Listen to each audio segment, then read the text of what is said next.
Hey everybody, welcome back to another episode of Weekly Wonder. Last week we spent a little bit of time finding some tracking mysteries, but this week we're going to delve a little bit deeper. We're going to try to narrow down our short list of suspects to the most likely answer based on the observations we made and the questions we asked ourselves while we were observing. Let's go.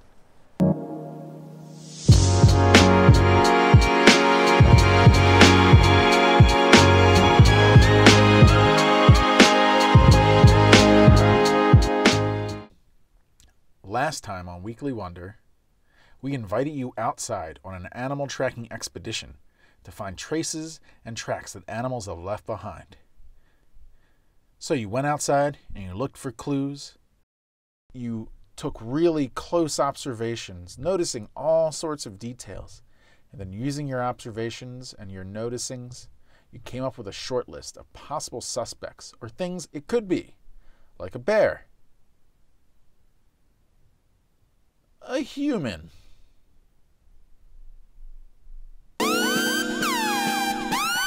wood-chewing dog,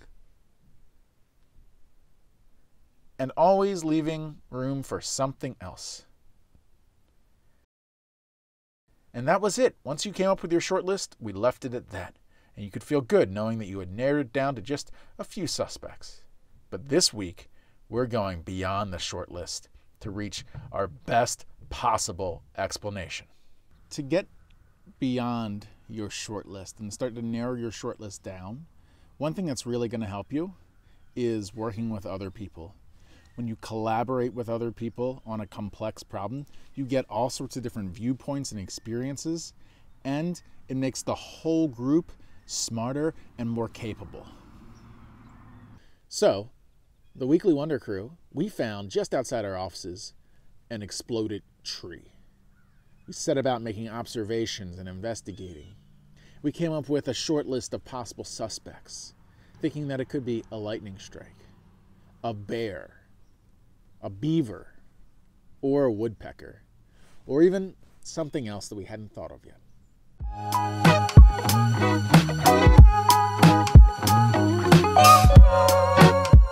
So let's start with lightning. Let's assume that it was struck by lightning. What else would we expect to see if it was struck by lightning?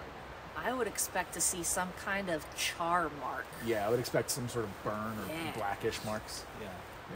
Dude, let's look. Do you see any? I don't see none. I've seen lightning struck trees before, and they look really splintery. They don't look rough like this. It looks like... All right, so let's cross lightning off the list. What about bear? Let's just say this was bear sign. What would we expect to see? Is there anything that tells us this isn't bear sign? I've seen bear sign. It's just been more like you could see like lines along the tree or the wood. I was looking at how secure this tree is because I was also wondering, depending on when it got all roughed up like this, part of me was wondering, would a bear have knocked it over? So one thing I would expect to see if this was bear sign like this is I would expect to see hairs. It would be like rubbing its back and like grabbing and biting and doing all sorts of like, fun markings and stuff. Yeah. I don't see... You don't see a single mammal hair? Evidence. Beaver? Beaver. That's one tall beaver. Evidence. Beavers would leave lots of wood chips at a base of a tree. So too high up on the tree to say it's beaver. And they're not really climbers either. Like we're pretty far away from the river, and it would have to get to here, I'd walk past so many other easier, tastier trees. Yeah. All right, so that leaves woodpecker. So is there anything that rules out or would be a point against this being woodpecker, or anything that's points for? I'm not, certainly not an expert on woodpecker holes, but even though I've seen this same kind of raggedness in big holes from some woodpeckers, like the pileated woodpecker, I myself have never seen it so extensively done. So I don't know if that's something that they do. Yeah. And even the biggest ones I've personally seen have been about this big. But seeing that the woodpeckers, ate all that up, figuratively speaking. I could still believe that they could do something extensive like this, but I don't know if that's something they do. I think for a woodpecker, it would take a lot of energy and effort to do this. Yeah, multiple days, like hours, I would think. Have y'all seen anything like this before? Yeah. You have? Yeah. Yeah. Like, have you seen them do this? I have seen this animal do very similar thing. Yeah. Evidence. There's another tree right down the road that the same animal, I've actually seen that animal work on that tree, the woodpecker, do this thing. Yeah. One day I watched, I was in the spruce fir room and I watched a pileated just like destroy like a 2-foot section of that table in like a matter of like a half hour. It was just amazing. And that was also the only time I've ever seen pileated woodpecker scat. And it was full of ants. What? Like the scat was just Whoa! full of ants. That's cool. It's been eating ants. Yep. Evidence.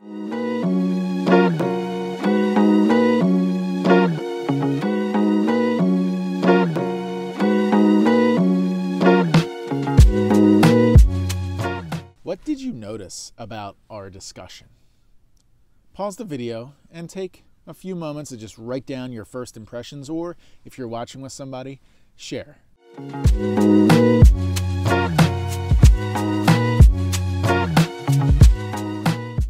Here are some things that we think makes for a really good group chat. One is to make sure that you're using what is called the language of uncertainty. As we talked about last week, it's really tough to know for sure what is happening when you're tracking animals. Even when you see an animal doing something, oftentimes it's confusing to figure out what they're doing. By using the language of uncertainty, like words like might or could, perhaps, we leave ourselves open to the fact that we don't know everything, and we can change our minds when we get new evidence. And that way, we don't just jump to a conclusion that we think is right and hold on to it really tightly. Instead, we open ourselves to the possibilities that the world is complicated and that we don't see everything the first time. Secondly, we drew on our knowledge and experience. So what we knew about the world, things that we have seen already. And it could be things that we have read in books or seen in videos, but it was also just from our own experience, being outside and the things we noticed. When you have a group discussion like this, there's a wisdom in the group. Think about all the years of school and experience of just being alive and being in this world. Bring all of that together. So what this means is this week, for Weekly Wonder, all of our participants, we're going to be going outside. We're going to find mysteries with a group, and then we're going to be having group chats. So you can just imagine all the classes and schools and families that are just having these mysteries and discussions. We want to make sure that those chats, those discussions, can also get shared with the greater Weekly Wonder community. This week on our live stream, we want to have a special guest. You.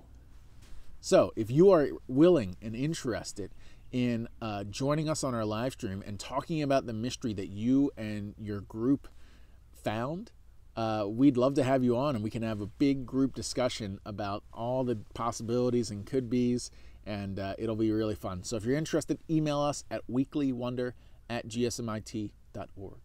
And if you don't want to be a guest on our live stream, you can send in the notes and pictures of your mystery and discussion, and that's it. So let's go outside, let's find stuff, let's talk about it.